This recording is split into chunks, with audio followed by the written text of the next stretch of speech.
आज भी फ़ोन नहीं किया, मैं बात नहीं करूँगी आज, फ़ोन करेंगे तो भी नहीं। कम से कम वैलेंटाइन डे पर कोई फूल ही भेज देते व्हाट्सएप पर नहीं, इन्हें कहाँ समय है हमारे लिए। पिछली बार तो मेरे द्वारा कढ़ाई करके दिल बनाए हुए रुमाल से बंदूक को घूंघट उड़ाकर चूमते हुए फ़ोटो भेजी थी।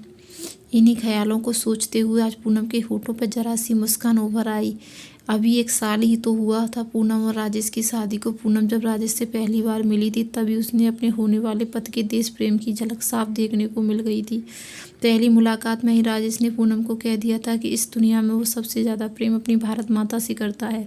शायद यही कारण था कि पहली मुलाकात में ही पूनम ने राजेश से शादी के लिए हाँ कर दिया था। शादी के 10 दिन बाद ही राजेश वापस सरहद पर अपना फ़र्ज पूरा करने चल पड़ा था।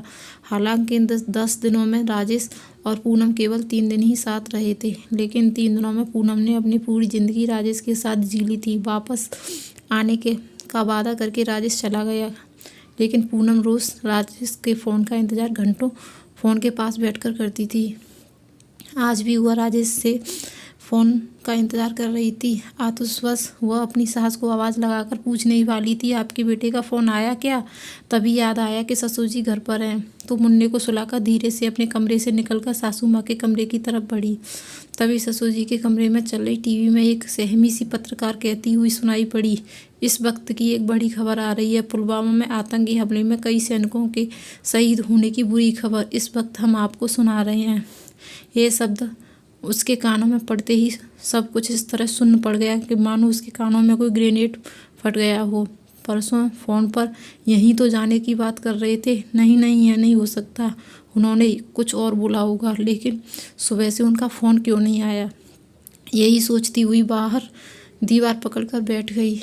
एक हथगोले का असर कम हुआ और धुंधलंगा छटा तो ससुर जी के फ़ोन के लाउड स्पीकर पर बार बार आवाज़ आ रही थी, the number you are trying to call is otherwise switch off और out of the service area. उसकी जब उनसे बात होती थी तो गोए भाई पुलवामा का नाम ही आ जाता था। फिर से आंखों के सामने अंधेरा छाने लगता था।